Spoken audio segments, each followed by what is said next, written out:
Раз, раз, раз. Сейчас, секундочку, я настроюсь.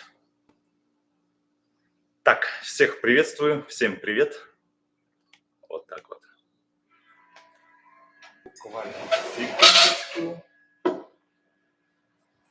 Ну все, я тут. Как всегда, трансляция у нас. Напоминаю, что каждую неделю, я уже запутался, сегодня какой день недели. Сегодня четверг в 19:00 по московскому времени. Я выхожу в прямой эфир. Мы говорим про сварку и не только. Все обо всем. Да и все, в принципе, все. Я тут. Давайте начнем диалог, давайте начнем беседу. Сейчас водички попью.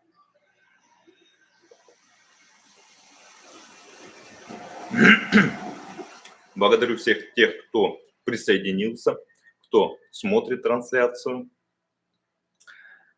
О чем рассказать?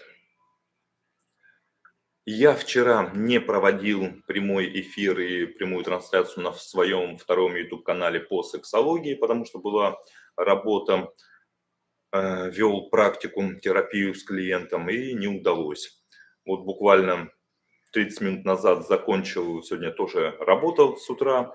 У нас времени по местному времени 11 часов 3 минуты. И думаю, надо все-таки выходить в эфир, самому интересно. И вот я тут. Так, сварка. А что у нас там нового по сварке произошло? Я понял одно, то, что каждый эфир мне задают по сварке, вот, которую вот я вот сейчас провожу. И, кстати, запись останется, запись чата останется, и там, сама трансляция останется. Я понял одно, что мне задают одни и те же вопросы. Кстати, напишите, как меня видно, как слышно. Если все окей, то плюсик хотя бы просто поставьте, чтобы я понимал, что меня видно и слышно, то, что я тут не сам с собой разговариваю. Ну и вот, вернуться к вопросам. Я понял, что вот сколько я уже проводил. Я проводил 4 или 5 эфиров каждую неделю. И вопросы все одни и те же. Вопросы про сварочные маски, Текман. И наверняка сегодня они тоже будут, эти вопросы. Там, плюсы, минусы, какую лучшую модель взять. Ну, потому что я большое количество времени своей жизни, ну, небольшое количество, сколько, наверное, года 2 или 3, я, как сказать, занимался развитием этого бренда в России. И многие меня знают именно по Текману. Также вопросы про оборудование, про сварочное. И почему-то вопросы все время, как сказать, ценовой сегмент очень-очень низкий. Мне вот даже ребята тут некоторые пишут в Инстаграме, в WhatsApp, типа, Сергей, привет, посоветуй, пожалуйста, полуавтомат до 15 тысяч рублей. Ну, какой полуавтомат до 15 тысяч рублей можно посоветовать? Я вот как-то не знаю даже, что и посоветовать. Либо подскажи какой-нибудь аппарат для ручной дуговой сварки до, там, не знаю, 7 тысяч рублей. Ну, что там можно купить за 7 тысяч рублей? Одноразовый какой-нибудь аппаратик, который на нем написано будет 180 ампер, а на самом деле 110 ампер, и который кое-как электрод четверку будет поджигать, если ее вообще еще зажгет ее. Или там 2 электрода тройки спалит, и все, он не только 2 электрода сгорят, ну и аппарат уже вместе с ним то же самое также сгорит. Ну, в общем, про что эта мысль? Хочу ее донести. То, что спрашивают очень много про самые бюджетные аппараты, про самое бюджетное оборудование. Там маски, не знаю, за 1000 рублей, аппараты для ручной дуговой сварки там за 5000 рублей, полуавтоматы за 15 тысяч рублей. Они примерно все одинаковы в такой ценовой категории каждого сегмента, каждого оборудования, либо масок. Ну, то есть там не будет, естественно, фантастики. Аппарат для ручной дуговой сварки за 5000 рублей, и от него там не будут фантастические какие-то технические характеристики, особенности, функции и так далее. Вот, опять же, я бы себе аппарат за 5000 рублей для ручной дуговой сварки никогда в жизни бы не купил. Если у меня была бы цель, так, допустим, у меня есть дом, дача, не знаю, гараж, еще что-нибудь, и мне нужен аппарат домой для ручной дуговой сварки, я бы себе рассматривал тысяч за 20, наверное. Что-то приличное, что-то нормальное, что-то распространенное, известное. в чем я буду не сомневаться, то, что этот аппарат проработает у меня год, два, три, а может и 5 лет даже. Естественно, все зависит от эксплуатации, все зависит от ква- квалификации сварщика и ухода за оборудованием. И то же самое, когда спрашивают, там, не знаю, аппарат полуавтомат за 15 тысяч рублей. Ну, в общем, вот, допустим, мне нужен полуавтомат для дома, для дачи, для гаража, для мастерской, да куда угодно вообще. Ну, я бы рассматривал для себя лично покупку полуавтомата, ну, минимум хотя бы за 60, за 70 тысяч рублей, что-нибудь приличное бы искал. Ну, не за 15 тысяч рублей. Да, мы зайдем в Озон, мы зайдем там на Вайберес, на все инструменты, на какой-нибудь на Тиберис, на Алиэкспресс, и там можно что-нибудь найти, там какой-нибудь полуавтомат простенький, там с названием полуавтомат на 120 ампер, с какой-нибудь горелкой, не евроразъемом, а со встроенной горелкой, с катушкой проволоки какой-нибудь максимальной килограммовой, там, за 15 тысяч рублей, ну, я бы не смог таким работать. И я представляю человека, который, там, не знаю, ни разу в жизни не сваривал, а только видел, что такое процесс сварки, и хочет что-то сварить у себя дома, в гараже, на даче, там, в мастерской, и берет такой полуавтомат, и у него сразу же разочарование большое. Что же я взял-то? Почему нифига не сваривает? Почему я его не могу настроить? Почему постоянно летят брызги? Почему я не могу поменять горелку? Что за херня с этим вообще полуавтоматом? Может, со мной что-то не так? Ну, я прекрасно, наверное, понимаю новичков, которые берут вот такое вот оборудование и потом плюются, ругаются, там, не знаю, пишут негативные отзывы в интернете про это оборудование, ну и правильно делают в том числе. Но я бы тут бы вернул бы ответственность к ним и эм, подумал бы, даже не подумал, а решил бы и понял для себя то, что ну не бывает хорошего, качественного, там, и очень-очень дешевого. Не очень дешевого, а самого дешевого. Это как бы такие вещи несоединяемые, я бы так сказал. Так, про ручники сказал, про полуавтоматы сказал. То же самое про аргонник, там 200 АСДС для алюминия и для нержавейки, для черной стали. Если бы у меня была задача, опять же, был у меня там гараж, мастерская, я бы диски там сваривал, да все что угодно бы делал, какие-то выполнял бы работы, там, какие-то алюминиевые конструкции. Ну, за 30 тысяч или там за 45 200 АСДС на 200 ампер однофазный, я бы стал брать. Там, сейчас более-менее реальные цены, но это около 100 тысяч рублей. Опять же, дорого это или дешево, это вопрос другой. Это из китайского, опять же, оборудования.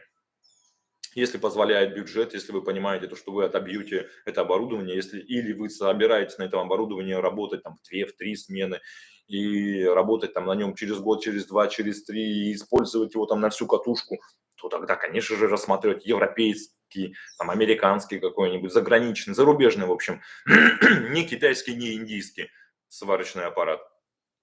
Там, не знаю, тысяч за 300 бы, за 400 бы.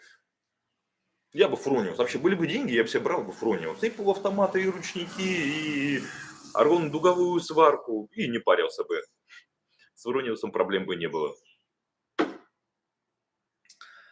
Фу, много где на производствах видел, как Фрониус работает, и в мастерских тоже. У меня командировка была на Амурский ГПЗ. Мы ездили туда с моим коллегой Андреем Клюевым. Мы туда ездили вообще с тренажером сварщика с Алдаматик. И заехали, по-моему, там деревня Свободная или город Свободный называется. Заехали к его знакомому, который, Андрей Клюев раньше работал во Фрониусе, и он ему посоветовал этому знакомому купить Фрониус полуавтоматом на 400 или на 500 ампер. И, в общем, мы приехали к этому знакомому в мастерскую, он там занимается ремонтом, восстановлением деталей, там ковши, экскаваторов, там какие-то металлоконструкции. И в гараже у него такой большой цех, достаточно, даже не гараж, а цех такой большой. Там стоит этот Фрониус 500 полуавтомат. И хозяин этого предприятия, этой мастерской, друг Андрея, говорит, вот я купил 10 лет назад этот Фрониус, там в то время он там стоил, не знаю, ну, тысяч, наверное, 400, это в то время это были космические деньги, этот полуавтомат. Там он с импульсным режимом, с энергетикой, там совсем, ну, полный фарш такой, отличный полуавтомат.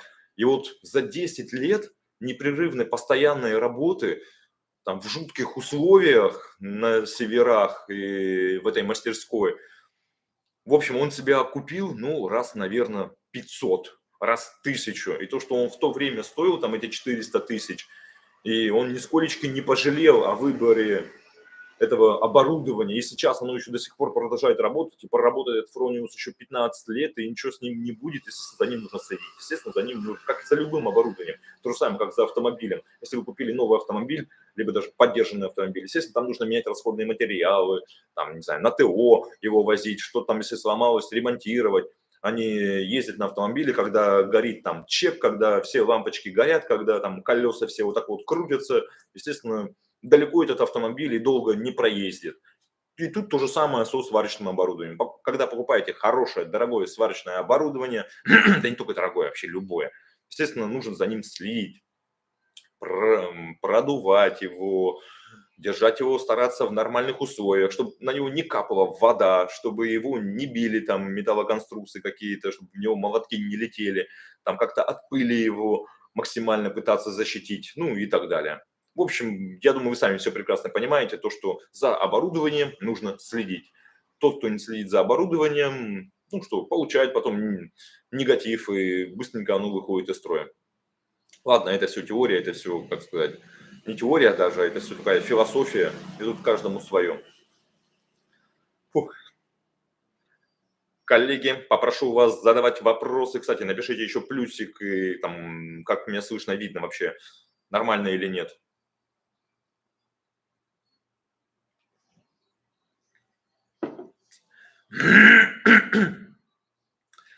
Что еще вам рассказать?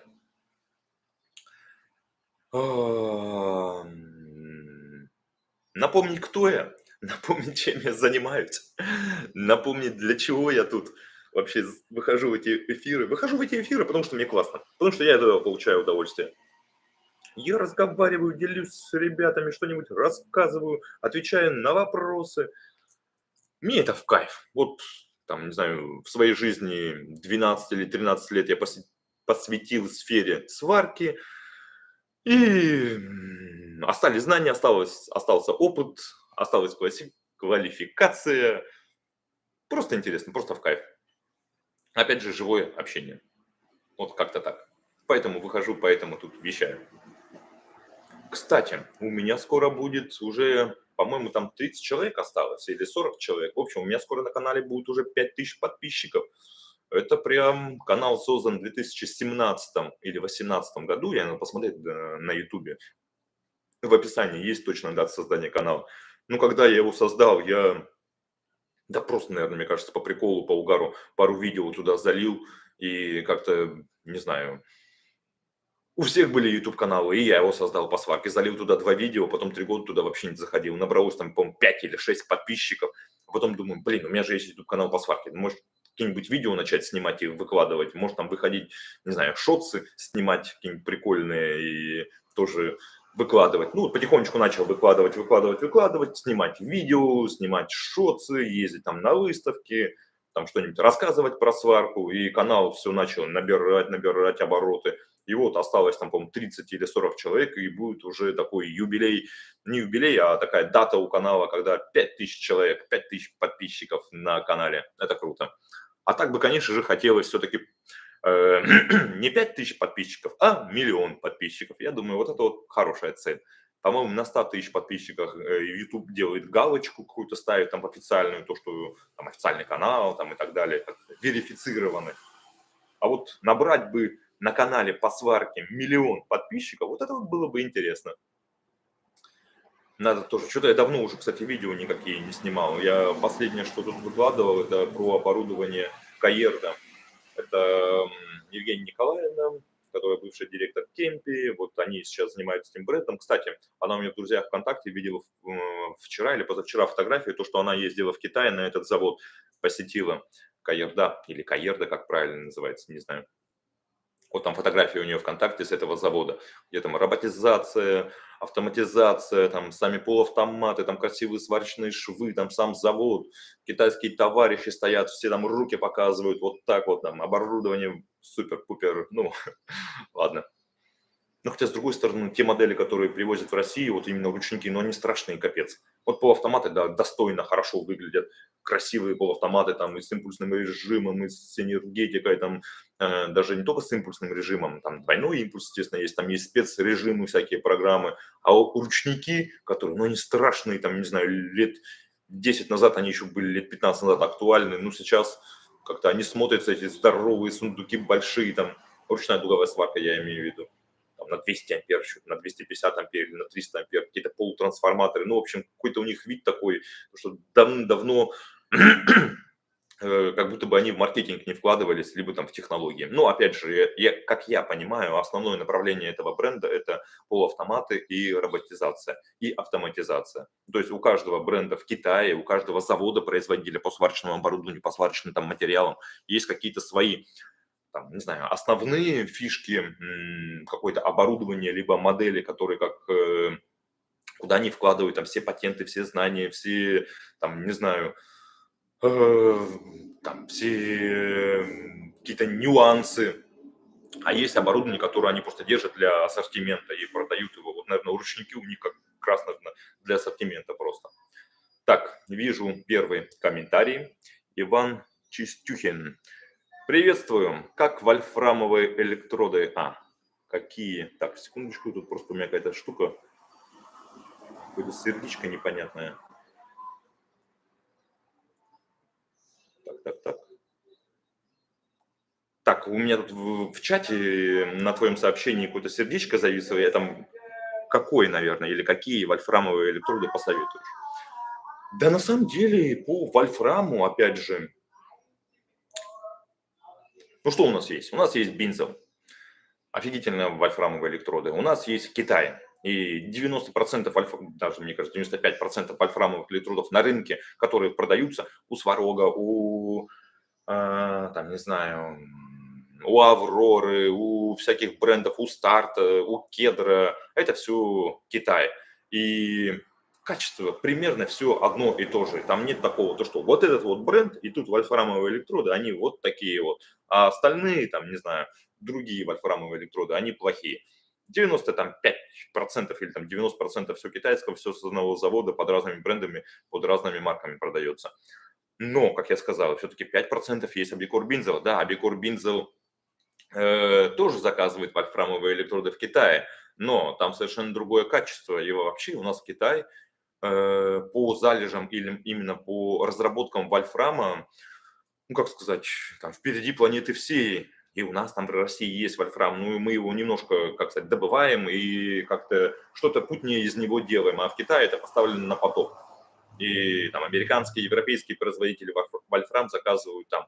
В общем, ну тут либо Китай, кстати, у Абикур Бинзова есть классные электроды вольфрамовые, Е3, я бы вот их еще посоветовал. Они очень хорошо идут не только на автоматизацию какую-то, но и для и простой вообще сварки. Вот у них электроды я бы загуглил, и они дорогие, они реально крутые, классные электроды. Так, мне немножко тут неудобно сидеть. Сейчас, секундочку, вот так вот сделаю. Всё. Именно Абикор Бинзел Е3. Я бы вот их порекомендовал. Классные, офигительные вольфрамовые электроды. Так, Евгений Путилин. Здравствуйте. Приветствую, Евгений. Дальше. Следующий комментарий. Иван Чистюхин. Мне по алюминию бензол нравится. Мне по алюминию Е3 бензол нравится. Да, Е3 офигительный. Вот я сам пробовал, сам сваривал Е3. Опять же, когда вот свариваешь там любой китайский электрод вольфрамовый, купил в любом магазине сварочном, и потом, там, не знаю, месяц на нем поработал, потом берешь Е3, вольфрамовый электрод бензола, начинаешь им сваривать, и офигительно, и прям чувствуешь сразу же разницу. Так, Евгений пишет, Путилин. Какие российские производители используют светофильтры Текман? Термин, Текман. Российские производители? Кто? Смотри, тут такая штука у нас. Что мы имеем в виду под российскими производителями? Вообще у нас в России, не знаю, допустим, компания Старт, Сварко. в Казани находится, там, или сварочное оборудование Стар, там, те ребята, которые занимаются Everlast, там, зеленое оборудование, которое возят там с Китая, там, зелененькие такие аппараты. Вот про эту вот сварочную фирму, у них есть свои сварочные маски Стар. У них есть свое производство, где они льют щитки. Ну, то есть вот сам щиток, сама пластмасска. Естественно, светофильтры везут из Китая, и в России вот светофильтр, вот щиток вставили, пум, вот она маска, изготовлена, считается, в России, так как локализация в России. Также у нас есть, ну вот я к примеру говорю, также, допустим, у нас есть Росомс. Я думаю, многим он знаком и так далее. Вот что они? Они также в России изготавливают сами щитки, светофильтры везут из Китая с разных заводов. Заводы эти известны, потому что на статистике можно посмотреть. Я думаю, тут никакого секрета нету. Привозят с Китая светофильтры, берут российский щиток, вставляют туда светофильтр. Вот она маска, изготовлена в России. Интересно так получается, то, что, как сказать, локализация в России, его, то есть, типа вот Росомс, как сказать, российский производитель, да, российский. Льют щитки, да, льют щитки. Но самое дорогое, самое главное, это светофильтр, он китайский. Ну, так как вставили его в России, получается, изготовлен в России. И наверное, все-таки вопрос такой, Евгений, как бы переформулируем. Какие сварочные бренды, либо сварочные маски, в которых есть светофильтр Текман, которые продаются в России? Не только сварочный щиток Текман и сварочная маска, точнее, сварочный щиток Текман и светофильтр Текман, это понятно. Ну, то есть тут все предельно ясно, это там компания Рудектор, официальный представитель, заводы-производителя продают там сварочные маски Текман, светофильтр Текман и щиток Текман.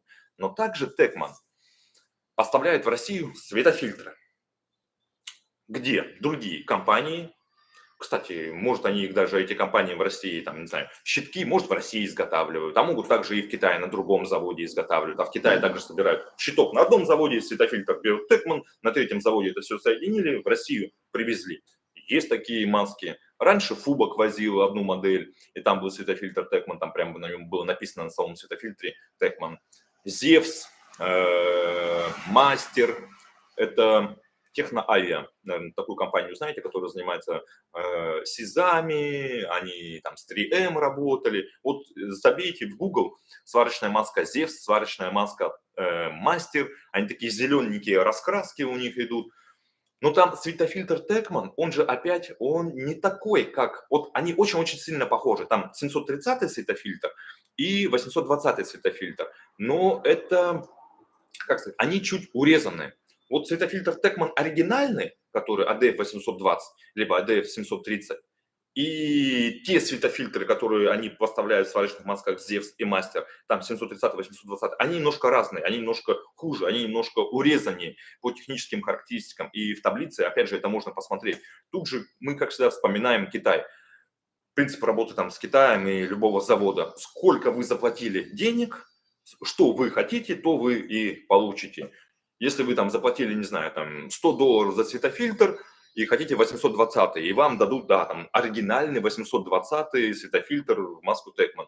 Но если у вас всего $70, а вы хотите 820, да, это будет название 820, но там даже может там с какой-нибудь буковкой, может там вообще без буковки, без каких-то обозначений, но он будет гораздо хуже по техническим характеристикам. Там будут сенсоры не те, там будет количество кристаллов гораздо меньше, там будет скорость срабатывания меньше. И в этих инструкциях, которых на этих масках, там прям можно видно, как сказать, там какой-нибудь одной регулировки, может быть, не будет. Ну, то есть, как сказать, более-менее бюджетные, дешевле. Вы берете инструкцию оригинальную, Текман 820 и берете инструкцию, допустим, там Zevs Master или Zevs, там, я не помню уже, как-то еще он называется. Ну и вот, кто еще возит? Еще две фирмы, вот которые я знаю также, ну там маленькое количество светофильтров они возят, и там, как сказать, на этих самих светофильтрах не написано слово Текман, но по таможенной статистике, опять же, видно, с какого завода эта фирма привозит сварочные светофильтры. И там прям завод-изготовитель стоит Текман. И в сертификате в декларации соответствия завод-изготовитель стоит Текман. Хотя на самом светофильтре, ну, естественно, это делает сам производитель, убирает максимально всю информацию, чтобы как-то, как сказать, чтобы там никто больше не обратился на этот завод, чтобы сохранить в тайне, сохранить интригу, там, свое какое-нибудь название придумают, там, не знаю, викинг-мастер какой-нибудь там, это сейчас наугад я говорю, а по факту завод Текман по всем документам идет. Но, опять же, какие там технические характеристики, смотря сколько они заплатили и что они там имели в виду с этого. Ну, то есть Текман на самом деле дофига в Россию продает. Опять же, Текман, там, не знаю, вот маски ИСАК у нас в России продаются, продаются. И на некоторых моделях какой светофильтр Текман стоит, и это нормально. И, ну, это уже бренд ИСАК. Естественно, в Китае собирается сама маска, сам светофильтр, все это упаковывается и поставляется в Россию уже как сварочная маска, как сказать, полная, целая, как ИСАК. Или там раньше там некоторые модели Кемпи там поставляли. Опять же, вот вспомнил Абикор Бинцев. В России, как сказать, мы знаем Абикор Бинцев как производителя сварочных горелок, но это не только их ассортимент. Вообще у Абикор Бинцева в Германии есть и сварочное оборудование, и роботы, и станции охлаждения, и сварочные маски, и там много-много-много чего. У них там большой-большой ассортимент. И у них там АДФ-600 раньше были маски. И по Европе, вообще там на всяких частных мастерских, там, не знаю, на какой-нибудь eBay, это как сказать, аукцион наподобие нашего Авито. Там в Европе там зайдешь, смотришь, там куча бэушных этих масок Абикор Бинзева, АДФ-600 там продается. Вот там светофильтр Текмановский стоит. Ну вот, как-то так. В России есть несколько фирм, которые возят. Кто-то просто, как сказать, это в открытую делает, а кто-то это очень сильно скрывает. Ну, по их причинам, там, не знаю, конфиденциальность, соблюдение там, коммерческой тайны, чтобы там, не дай бог, не узнали конкуренты. Тут бы я бы не гнался бы за такими, как сказать, светофильтрами, которые Текман поставляет под другими брендами, потому что те заявленные характеристики, ну, они хуже. Опять же, они реально хуже, это видно по спецификации, по самой инструкции. Если хотите хорошую сварочную маску, берите оригинал. Как бы ничего тут вам не мешает. Вот есть оригинальная маска, есть оригинальный светофильтр, оригинальный бренд, оригинальная фирма, представитель в России, все, вот. И вот покупаете там, и проблемы там с гарантией, с ремонтом, если они будут, опять же, хотя, блин, все оборудование ломается, и все маски ломаются, это нормально, то есть все можно будет решить там. Вот, в общем, так. Надеюсь, ответил на твой вопрос, Евгений.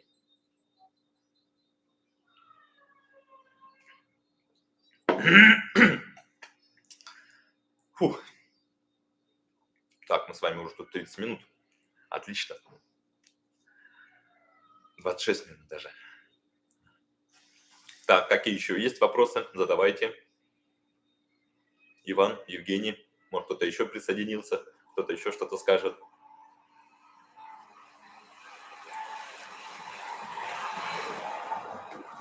Кстати, вот что я хотел сказать. Что-то я давно не снимал никаких видео, не выкладывал полноценных на этот канал. Если есть какие-то мысли, какую-то тему, может, я не знаю, раскрыть более подробно и про что-то рассказать, напишите в комментариях, либо в чате. В комментарии можно те, кто будет смотреть потом эту запись, то, как сказать, ну и потом я прочитаю и там по вашим заявкам сниму какое-то полноценное видео и выложу на канал. О, от Евгения вопрос. Golden Bridge. Что скажете? А я там работал, наверняка ты знаешь. Работал я там больше года в этой компании чудесной. Офис находился головной и сейчас находится в Санкт-Петербурге. Я там занимал различные должности на различных направлениях.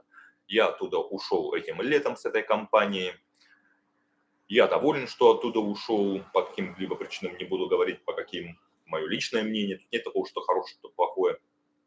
Ну что, компания большая, компания мировая, компания лидер, компания там ого-го с большим потенциалом, с большими перспективами и так далее. Там, в Китае их там все знают, в мире их многие знают, и они выходят на российский рынок, если они там на российском рынке, они с 2014 года официально открыли представительство в Санкт-Петербурге, но до этого они там мало продавали и как-то занимали вот такую вот долю рынка, вообще про них никто не знал путем. Я помню, когда еще работал в Protector, к нам приезжали представители Golden Bridge, давайте будем сотрудничать, развивать этот бренд. Мы говорим, не, как-то неинтересно, вас никто не знает, ваш материал там и так далее. Ну, когда у нас в России еще все были бренды, когда по-другому была другая ситуация. Сейчас у них хорошее будущее по сварочным материалам. Опять же, у них есть свои, как сказать, хиты, свои модели, там, даже не модели, а там свои позиции, которые у них, ну, реально классные. Там соотношение цена и качество, там это полированная проволока, объединенная проволока, электроды там, и так далее. По качеству отлично у них качество. Многие там европейские, американские заводы заказывают, опять же, у них в Китае. Ну, то есть также они продают там и спецматериалы, и алюминий, нержавейку, там купрум, силициум-3, там у них есть и расходка. Ну, естественно, там расходка и все остальное, это уже просто под своим брендом «Золотой электрод» они в Россию завозят. А именно оригинальный бренд Golden Bridge, это сварочный материал, там и флюс есть там и так далее. Хороший бренд, хорошее качество материала, соотношение цена и качество классное. И в России, я думаю, они все больше и больше будут продавать, набирать обороты и так далее. Летом там они переехали уже в новый офис в Санкт-Петербурге, большое здание, там много менеджеров наняли, работа, движуха, так и так, ну, у них как бы идет дилеров куча. Ну, маркетинг хромает, сайт никакой, ну ладно, это уже там. В общем, как сказать, типичная стандартная китайская компания. Но у них есть большой громадный плюс, у них склады в России ломятся от товара и не оборудования, а сварочных материалов столько, что так, сейчас мотоциклист проедет. Сварочных материалов у них на складах столько, что офигеть. Очень-очень много. Так, дальше. Вопрос от Ивана Чистюхин. У кого лучше брать Хугонг? Смотря в каком городе ты находишься. Я бы зашел на официальный сайт Хугонга. Хугонг, опять же, он официальный дилер, это ТСС в России, и продают они сварочное оборудование через дилерскую сеть. Я бы вот, в каком городе ты находишься, допустим, не знаю, там, Нижний Новгород, или там Красноярск, или там Москва. Заходишь на официальный сайт Хугонга, смотришь по карте, по дилерам, какие дилеры есть официальные в твоем городе, там, допустим, 2 или 3 компании. Обзваниваешь эти 2 или 3 компании и либо выбиваешь скидку, либо просишь скидку, либо, не знаю, какие-то условия тебе предлагают. Покупаешь там, где выгоднее, да и все. Опять же, я выбрал только у официалов, у тех, кто представлен на официальном сайте, чтобы не было проблем, опять же, ни с гарантией, ни с ремонтом, ни с оборудованием, ни с обратной связью, ни как-то через всяких там перекупщиков, хер знает пойми, кто таких, я бы не стал бы брать. Вот есть на официальном сайте представители Хугонга там по России, там в Нижнем Новгороде, в Красноярске, в Новосибирске, в Москве, там 3-5, не знаю, одна фирма. Вот туда бы звонил, узнавал и спрашивал, и там бы купил. Опять же, в том городе, где я нахожусь, чтобы потом не было проблем с этим. Я бы так поступил. Ну, то есть я бы не стал бы, живя в Красноярске, заказывая аппарат Хугонг где-нибудь в Петропавловске-Камчатском, либо где-нибудь в Москве, либо там в Питере. Во-первых, доставку. Во-вторых, весь этот геморрой там по ремонту возможному, опять же. Главное, чтобы была обратная связь адекватная, и всегда можно прийти в магазин, договориться, тебе там сделают, возможно, скидку какую-нибудь, не знаю, либо допом тебе что-нибудь. Ну, то есть ты там, если аппарат стоит 50 тысяч рублей, они там не скидку сделают, а тебе какие-нибудь доп, не знаю, какие-нибудь преимущества дадут, тебе какую-нибудь проволоку, перчатки, краги, там какую-нибудь дополнительную горелку, ну, как акция там, я не знаю, у каждой компании там что-то свое есть такое. Ну, это нормально. А если 3 компании, обзвонил у каждого, спросил, скидку дадите, не дадите, там, я сделаю то-то, то-то, там, и так далее. Собрал максимально выгодное для тебя коммерческое предложение, и там, где удобнее, там и купил. В общем, вот такие вот дела. Спасибо большое за вопрос. Фух. Так, я просто тут на полу сижу, поэтому я весь тут кручусь. На полу немножко неудобно. Сейчас воды попью.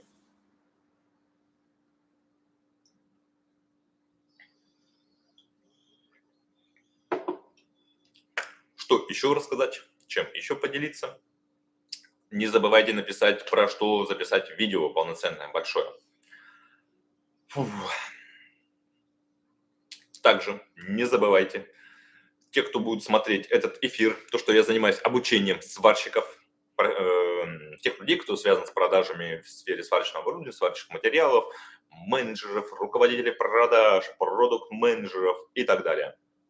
Также я провожу совместные эфиры YouTube там, с различными компаниями, Тека, Тена, вот можете посмотреть там компаниями по роботизации. Также можно провести совместный эфир. Записываю различные видеоуроки, либо открытые уроки мы делаем с компаниями, где нужно подтянуть квалификацию того персонала, который есть в компании. В общем, так вот. Этим я занимаюсь. Потому что, как я говорю, часто бывает то, что приходит менеджер или кто-нибудь в сферу сварки из другой сферы, кто раньше этим не занимался. Всякое в жизни бывает, там человек раньше занимался, я не знаю, да чем угодно вообще. Может, он только студент, только закончил какое-то учебное заведение и пошел работать в какую-то сварочную компанию, сварочную фирму, а он, мало что понимает, мало что знает, и ему нужно показать, рассказать, все по полочкам разложить про там сварочный материал, про сварочное оборудование, про химию, про принципы продаж, про заводы, вообще про все, про психологические приемы, про НЛП приемы. Опять же, это нормально, этим все пользуются, тут ничего такого нет. В продажах есть два человека. Один покупает, другой продает. В общем, вот так вот. И знания по сварке, они ценны, естественно. Знания по сварке нужны. Что еще прорекламировать, что еще рассказать? Трансляции прямые провожу. И трансляции с компаниями в Ютубе провожу. Кстати, в последнее время давно уже ничего не проводил. Надо снова кому-нибудь написать, с кем-нибудь провести, с какой-нибудь компанией сварочной, с кем-нибудь дилером какую-то интересную трансляцию замутить. Обучением занимаюсь. Это, как сказать, это мои сферы деятельности, которые именно касаются сварки. А вообще деньги я зарабатываю в других сферах деятельности, не в сварке. В сварке это просто мое хобби. Я веду частную практику, я психолог, сексолог, уже как 2 года работаю в этом направлении, даже больше. У меня есть свой сайт stosn24.ru. Работаю в основном, у меня целенаправленно такое, это СТОСН, синдром тревожного ожидания, сексуальной неудачи, это в плане сексологии. В плане психологии это различные комплексы, страхи, взаимоотношения, убеждения и полный набор. Все можно почитать на моем сайте. И также работаю как наставник, работаю с какими-то конкретными запросами, с клиентами. Что я имею? Допустим, у человека по бизнесу есть какая-то цель, либо просто не по бизнесу. Человек там хочет повысить свой доход, там, не знаю, получал он 50 тысяч рублей, хочет 100 тысяч рублей, либо хочет 1 000 000 получать в месяц, там, через год или там, на следующую неделю, либо хочет разобраться в отношениях, либо хочет научиться ставить границы. Да, вообще у каждого из нас есть хотелки, мечты и все что угодно, и это нормально. И мы с ним работаем по достижению к этой цели. Работаем 2 месяца, 8 сессий, встречаемся каждую неделю. Перед этим мы с ним созваниваемся, такая установочная бесплатная сессия, и 30 минут обсуждаем вообще вопрос, запрос, он реальный, нереальный, потому что часто приходят клиенты с нереалистическими какими-то запросами. Вообще на этой сессии бесплатно установочной мы как бы саму химию смотрим, сработаемся, не сработаемся, и контакт там есть, нету, если цель достижима, то я беру его в наставничество и работаю с ним 2 месяца. Это как поступаю как американский адвокат. Опять же, я сейчас к чему говорю, то что беру те кейсы, которые я понимаю, то что смогу довести клиента до результата. Если не смогу, то и по каким причинам у нас химии нету, я вижу то, что мотивации нет, либо там какие-то свои загоны, и понимаю то, что отправная точка, либо человек находится здесь сейчас, и он ставит какую-то нереальную космическую цель, которую он не достигнет. Я с такими не работаю, чтобы, опять же, моя цель довести человека до результата. Вот он приходит своей хотелкой, там, не знаю, хочу зарабатывать 1 000 000 в месяц, или там, хочу разобраться в отношениях, или хочу там, найти сферу реализации и там, уйти на удаленку, как там зарабатывать деньги. Если я понимаю, что это адекватная цель, у человека есть мотивация, есть ресурс, есть вводные какие-то, которые мы можем с помощью этих вводных достигнуть, то мы идем с ним работать. И 2 месяца работаем. Вот это основная сфера деятельности, в которой я получаю деньги, не по сварке. Стоимость моего наставничества 120 тысяч рублей в месяц. Как я уже говорил, перед этим я провожу установочную бесплатную сессию 30 минут, где мы обсуждаем вопрос. Клиент мне задают вопросы, я клиенту, и мы все точки расставляем над и там все ставим по полочкам, и там уже принимаем решение. Я уже принимаю решение, работаем мы или не работаем, сработаемся, не сработаемся. Вот как-то так. Это все, что касается наставничества. Возвращаемся к сварке. Фух. Ну что, вопросов что-то мало, вопросы вы пока не задаете. Напишите, пожалуйста, комментарии к этому видео. На какую тему снять видео и выложить по сварке, что рассказать, какую тему раскрыть более подробно. Спасибо большое те, кто смотрел, спасибо большое те, кто ставит там лайки и так далее. Не забывайте про донаты. Донаты, все реквизиты указаны к этой трансляции, можно отправить, будет приятно. Да, наверное, все. Если больше вопросов нет, то тогда предлагаю закругляться. Спасибо большое за выделенное время, то, что мне его уделили, то, что задавали вопросы. Было полезно, было ценно. Тогда до следующей недели, через неделю, также в 19:00 по московскому времени, в четверг встречаемся и говорим про сварку и не только, про все, что угодно. Всем желаю хорошего дня. Да и все, наверное. Чё. Спасибо большое всем. Все, завершаю трансляцию.